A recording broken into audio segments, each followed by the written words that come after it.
Знаеш ли, нещата и събитията в живота ни винаги се случват в точното време и на точното място. Вселената е толкова гениално устроена, както и клетките в нас. Така че да можем ние тук, в своето съществуване на Земята, да осъзнаем безкрая в прашинката пясък, да измерим не доброто и лошото, тъмното и светлото, а да ги единим, за да видим цялото. Живеем във великолепното време, във великолепното място, във великолепно, гениално творение. Още повече, че и ние с теб имаме способността да сме творци. Знаеш ли, ние имаме способността да сме сътворци. Знам, че много пъти си мечтал, много пъти си имал някакви желания, които стремежи, копнежи дори, които понякога са много силни, някак си са много по-големи от теб самия. Има и такива, които са малко по-малки и някак си можем да оставим така да се случат във времето. Днес ще си поговорим точно за тези желания, които ние имаме.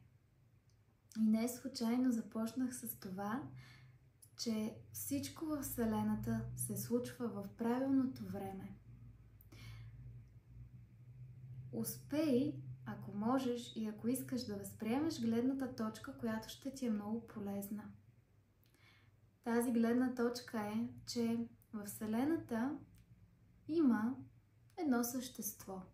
Нарисувай го като образ. Избери дали ще е човек, или пък някакъв герой, или пък някакъв образ.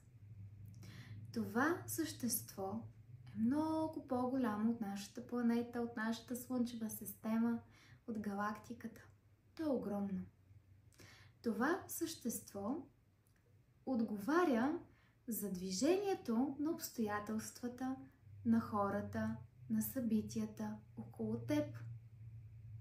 Той има една огромна библиотека с хиляди рафтове, с хиляди книги.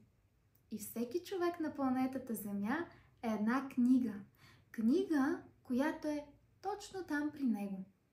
Това същество, то живее в едно безвремие и има много повече време от нашите 24 часа. Но има една много по-отговорна задача.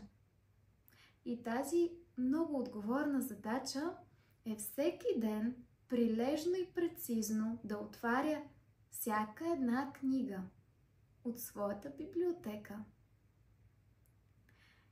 Всяка една книга.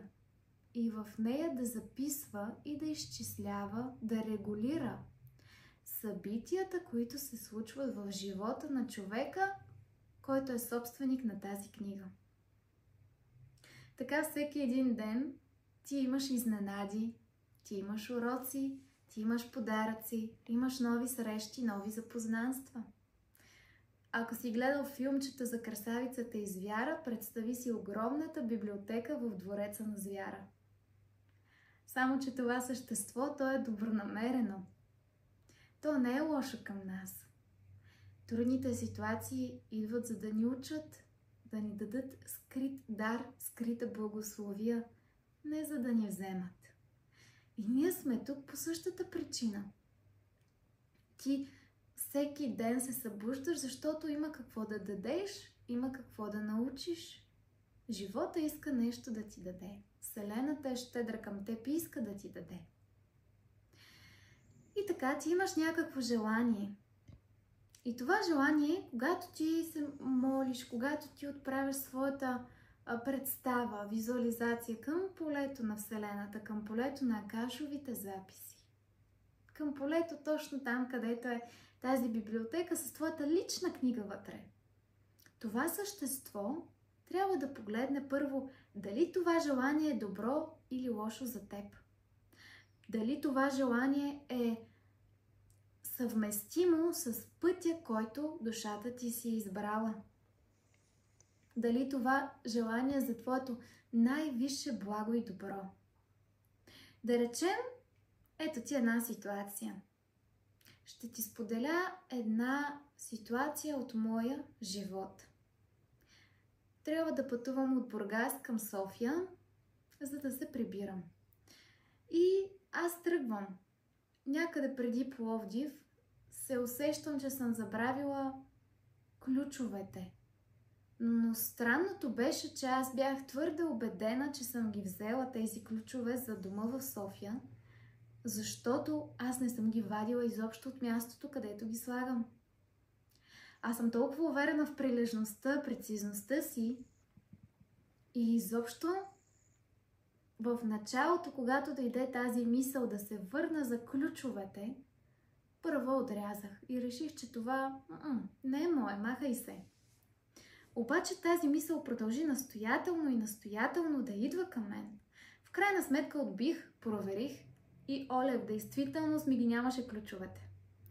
И съм на тази отбивка, която е последната за Бургас, малко преди Пловдив, за да завъртя на детелината и да се върна да си ги взема. Въпросът беше, че аз бързах, защото трябваше да стигна, беше късно вечерта, на следващия ден имах някакво събитие, някакъв ангажимент по обяд. И си спомням как тогава бях в дилема и какво да правя.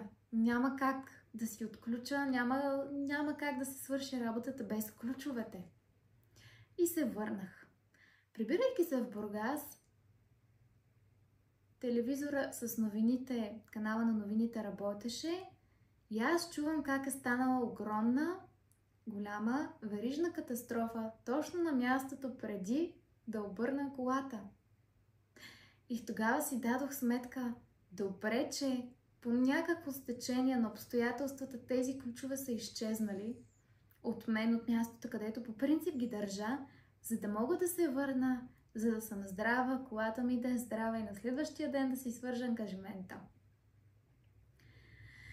С тази история искам да ти кажа, да, ние може да си правим всякакви планове, да имаме всякакви желания, това е наше право, но дали те ще се сбъднат, дали това е за нашето висше благо и добро, ние не знаем. Онова същество то знае, което пише в книгата, което свързва точките на вероятностите в книгата. И сега с това искам да ти дам следващото нещо, на къде те водя с цялата тази история, целият този разказ. Опитай се да си спомниш за тази наша среща всеки път, когато не ти се случват нещата. Всеки път, когато искаш нещо, но то не се получава. Искаш нещо, то не идва. Има дълбок смисъл в това. И знай, че това е един тип предпазване. Две са възможностите. Или те предпазва, или просто нямаш наистина нужда от това нещо. И не можеш да го задържиш това нещо. Защото още не си готов за това нещо. За първия вариант ти разказах, защото то не е за висшето благо и добро и ти дадох моя лична история. За втория вариант една кратка история на една дама, с която работихме. Тази дама в една от нашите срещи тя казва така, аз много работя със себе си, аз съм много поддържана, но не мога да си намеря партньор. И тази дама е изключително въвлечена в работата си, има отношение и любов към тази своя професия, с всички ангажименти, които е поела. И в крайна сметка, след няколко преработки, няколко срещи, осъзнаванията за нея дойдоха за това, че това в момента не идва към нея, не защото я предпазва или ще навреди по някакъв начин на живота, на здравето, а защото тя всъщност не го иска и тя вътрешно не се чувства готова. И си дава сметка, че не може да даде същата енергия към един мъж. Дава си сметка, че още изобщо не иска това, след като тя е имала един неуспешен брак. Така че знай, че нещата се случват в правилното време, в правилната подредба, за твоето най-висше благо и добро. И дори сега да не го осъзнаеш, ще дойде и този момент. Ще го видиш като събитие. Ще ти кликне точно това, което с теб говорим сега. Благодаря ти, че сме заедно и до скоро!